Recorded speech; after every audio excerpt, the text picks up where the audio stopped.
अभिवादन स्वीकार कीजिए दोस्तों नासिर का।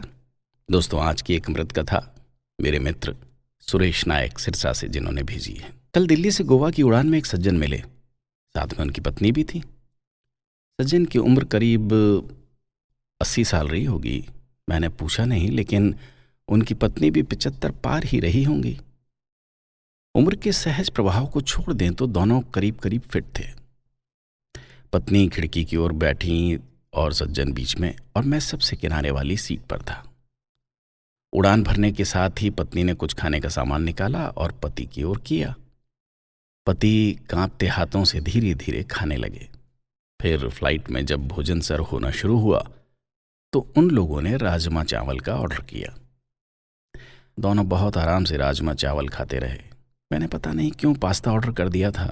खैर, मेरे साथ अक्सर ऐसा ही होता है कि मैं जो ऑर्डर करता हूँ मुझे लगता है कि सामने वाले ने मुझसे बेहतर ऑर्डर किया है। अब बारी थी कोल्ड ड्रिंक की। पीने में मैंने कोक का ऑर्डर दिया था। अपने कैन के ढक्कन को मैंने खोला और धीरे धीरे पीने लगा।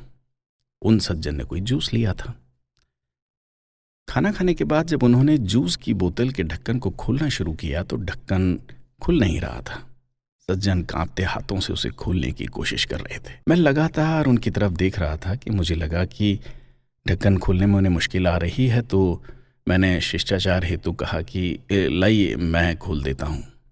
सज्जन ने मेरी ओर देखा, फिर मुस्कुराते हुए कहने लगे, बेटा ढक्कन तो मुझे ही खोलना होगा। मैंने कुछ पूछा नहीं, लेकिन सवाल भरी निगाहों से उनकी ओर जरूर देखा।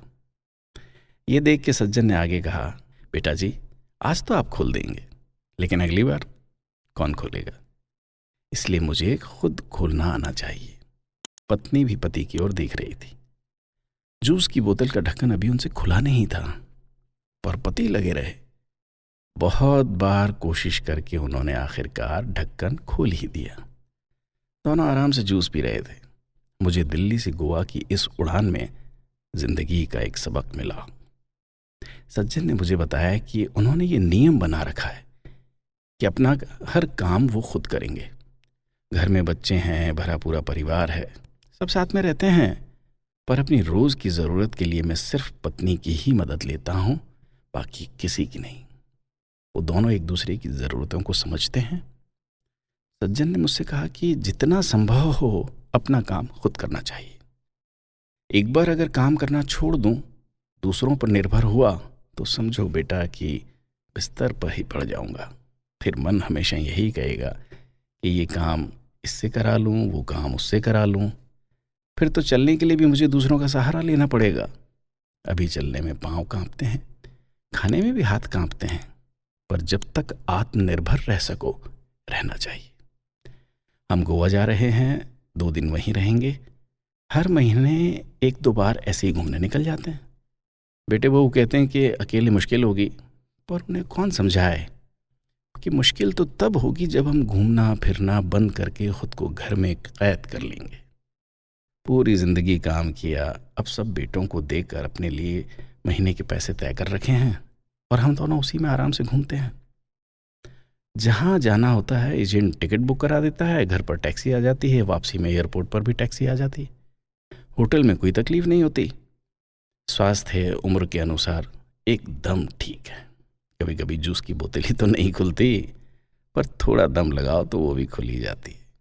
खैर साहब, मेरी तो आंखें ही खुल गई थी, बल्कि खुली की खुली रह गई थी। मैंने तय किया कि इस बार की उड़ान में लैपटॉप पर एक पूरी फिल्म देखूंगा।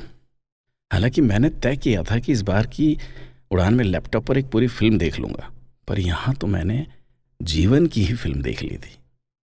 एक वो फिल्म जिसमें जीवन जीने का संदेश छुपा था। जब तक हो सके आत्मनिर्भर रहो, अपना काम जहां तक संभव हो स्वयं ही करो।